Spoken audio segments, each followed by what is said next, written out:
The Zorathi delegation stood in the center of the massive council chamber, their 7-foot frames towering over the human ambassadors who had just arrived. High Commander Vexrus looked down at the small creatures before him and let out a deep rumbling sound that passed for laughter among his species. His massive clawed hand gestured dismissively at the 3 humans standing in their simple gray uniforms. "These are the beings who wish to join the Galactic Council?" Vexrus asked, his voice dripping with mockery. "These soft, tiny things with no scales, no claws, no natural weapons of any kind." The other Zorathi officials joined in the laughter. Their yellow eyes gleamed with cruel amusement as they studied the human delegation. Ambassador Chen Wei stood perfectly still, his face showing no emotion. Behind him, Captain Sarah Martinez and Lieutenant James Walker maintained their composure despite the obvious insult. "We have heard stories about your kind," Vexrus continued, walking in a slow circle around the humans. "You come from a small planet in an unremarkable system. You have been traveling among the stars for barely 300 years. And you think you deserve a seat at our table?" Ambassador Chen finally spoke, his voice calm and measured. "We come seeking peaceful relations with all species. We wish to trade, to share knowledge, and to contribute to the greater good of the galaxy." This brought another wave of laughter from the Zorathi. Vexrus leaned down, bringing his massive head close to Chen's face. His breath was hot and carried the smell of raw meat. "The galaxy has no place for the weak little creature. Perhaps you should return to your homeworld and hide there. The universe is full of dangers that would crush beings like you without effort." Chen nodded slowly. "We are aware of the dangers. We have survived many of them already." Vexrus straightened up and made a dismissive gesture. "Survived? You have survived because no one has bothered to notice you yet. But that luck will not last forever. Eventually, someone will decide that your worlds and resources would be better used by a stronger species." The meeting ended without any agreement. The human delegation was escorted back to their shuttle, accompanied by more mocking comments and cruel laughter. As the shuttle lifted off from the Zorathi homeworld, Captain Martinez turned to the ambassador. "Sir, should we report this to command?" she asked. Chen Wei looked out the window at the blue and purple planet below. "They will need to know. But for now, we simply wait.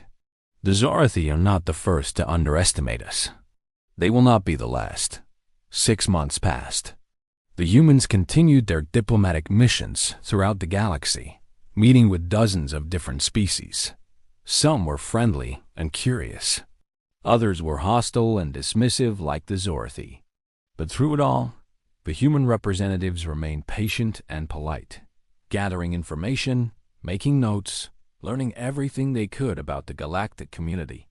Then the news came. The Krellin Empire, a vast military power that had conquered half a dozen star systems in the past century, had set its sights on expansion once again. Their first target was not a Zorathi world or any of the other major powers. Instead, they chose what they believed to be an easy victory. They chose the human colony on New Geneva.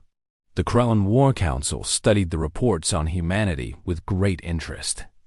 Their chief strategist, a battle-scarred veteran named Admiral Thruz, presented his findings to the Emperor himself. "The humans are weak, my lord," Thruz explained, pointing to images of human cities and military installations. "Their bodies are fragile. They possess no natural armor, no venomous attacks, no regenerative abilities. Their ships are small compared to ours. Their military forces number in the millions, while ours number in the billions." The Emperor, a massive creature covered in thick chitinous plates, nodded with satisfaction. "And their colony on New Geneva? What defenses do they have?" "Minimal, my lord. A few defensive stations, perhaps 200 small warships, and a ground force of approximately 50,000 soldiers. Our invasion fleet of 500 ships will overwhelm them within days. We will have a new slave species and access to their manufacturing capabilities." The Emperor approved the invasion immediately.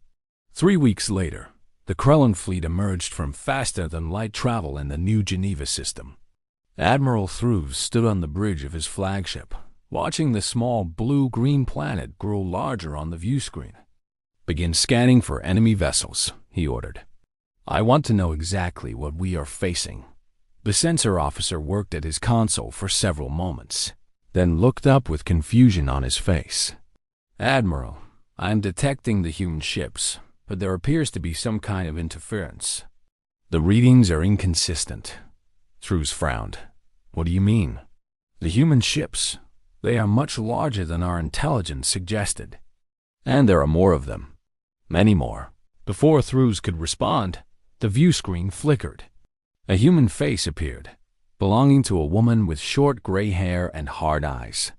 She wore a military uniform covered in medals and insignia. "Attention, Krellin fleet. This is Grand Admiral Victoria Stone of the human Imperial Navy.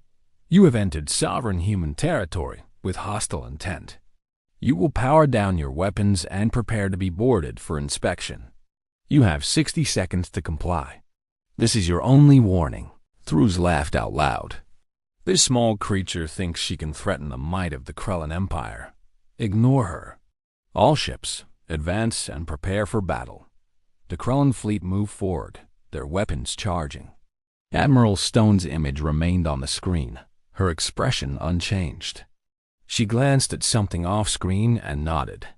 52 seconds remaining. "I strongly advise you to reconsider." Thruves was about to order his communications officer to cut the transmission when his sensor officer let out a cry of alarm. "Admiral, ships emerging from FTL. Hundreds of them." The space around New Geneva suddenly filled with light as human warships appeared from every direction. But these were not the small, weak vessels that Krellin intelligence had described. These were massive dreadnoughts, bristling with weapons, their hulls thick with armor. Behind them came carriers, each one launching swarms of fighters that moved with impossible speed and precision. Thruves stared at the view screen in disbelief. "How many ships?" The sensor officer's voice trembled. "Over 2,000, Admiral. And they are still arriving." The human fleet spread out in a perfect formation, surrounding the Krellin invasion force on all sides. There was no possibility of escape. Thruves suddenly understood that everything his intelligence had told him was wrong. The humans had not been showing their true strength. They had been hiding it. Admiral Stone spoke again. 30 seconds. "You should know that we have been monitoring Krellin communications for the past 6 years. We know about your slave camps. We know about your conquest of the Villani people and the extinction of the Marathi. We have been waiting for you to make a move against us. We wanted you to come." Thruves felt something he had never experienced before in his long military career. Fear. "All ships, retreat. Execute emergency jump." But it was too late. The human ships opened fire simultaneously. Beams of concentrated energy sliced through Krellin vessels like they were made of paper. Missiles found their targets with perfect accuracy. The Krellin fleet, so confident just moments ago, began to die.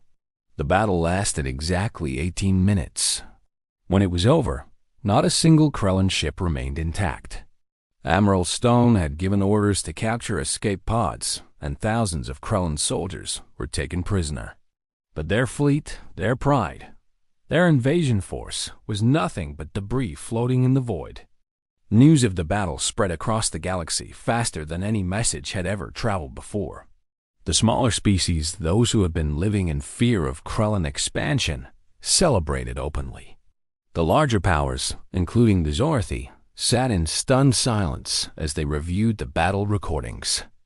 High Commander Vexrus watched the footage over and over, unable to believe what he was seeing. The humans, those tiny soft creatures he had mocked, commanded a military force that dwarfed anything the Zorathi possessed. Their technology was more advanced, their tactics were flawless, and their numbers were staggering. 3 months after the battle, a human diplomatic vessel arrived at the Zorathi homeworld. This time, the delegation was not met with laughter. They were met with fearful silence and careful politeness. Ambassador Chen Wei walked through the same halls he had walked before, but now the Zorathi stepped aside to let him pass. He was brought before the High Council, where Vexrus and the other leaders waited. The High Commander looked much older than he had 6 months ago. The mockery was gone from his eyes, replaced by something else. Respect, perhaps. Or maybe just survival instinct. Ambassador Chen, Vexrus said, his voice quiet and careful. We are pleased that you have returned to visit us. Chen nodded. I bring greetings from Earth and from our Emperor. We come once again seeking peaceful relations. Vexrus hesitated. We have seen what happened to the Krellan fleet. We have studied your military capabilities. If you wish to conquer us, we could not stop you. Why do you still speak of peace? Chen smiled, a small and gentle expression. Because strength without wisdom is meaningless. We have the power to destroy. That does not mean we wish to use it.